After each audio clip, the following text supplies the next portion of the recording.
আজকে আমরা বানাবো কাস্টার্ড রোল এগ। এ কারণে একটি পাত্রে 2টি ডিম নিয়ে নিচ্ছি, পরিমাণ মতো চিনি আপনাদের টেস্ট অনুযায়ী, তারপর 1 চিমটি লবণ দিয়ে ভালো মতো মিশিয়ে নেব।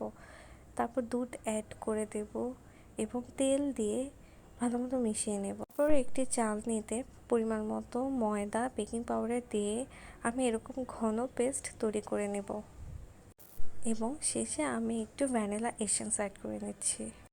একটি ফ্রাইং প্যানে আমরা 2টি ডিম, পরিমাণ মতো চিনি এবং 1 চিমটি লবণ দিয়ে নেব এবং তা মেশানো হয়ে গেলে এতে দুধ অ্যাড করে দেব।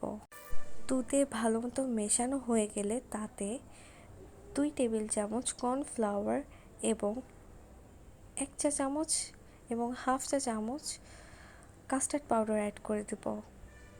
সব কিছু মিশিয়ে তা চুলায় বসিয়ে দেব। চুলায় বসানোর পর আমি তারপর বাটার অ্যাড করে দেব পরিমাণ মতো। বাটার দিয়ে নাড়তে নাড়তে কাস্টার্ডটি ঘন হয়ে আসবে, তাহলেই কাস্টার্ড রেডি।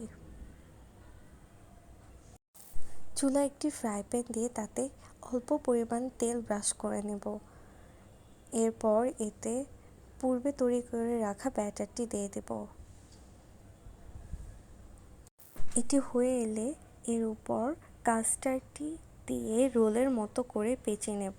তাহলেই আমার কাস্টার্ড রোল কেক তৈরি হয়ে গেল। আরেকটি করে দেখাচ্ছি আপনাদের।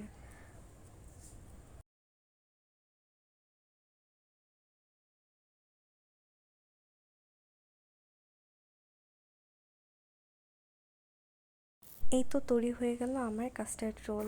এটা অনেকটা পাটিসাপটা পিঠার মতো। এই প্রথমবার ভয়েস ওভার দিচ্ছি, তাই কোনো ভুল হলে ক্ষমাসুলভ দৃষ্টিতে দেখবেন। ধন্যবাদ। Damn.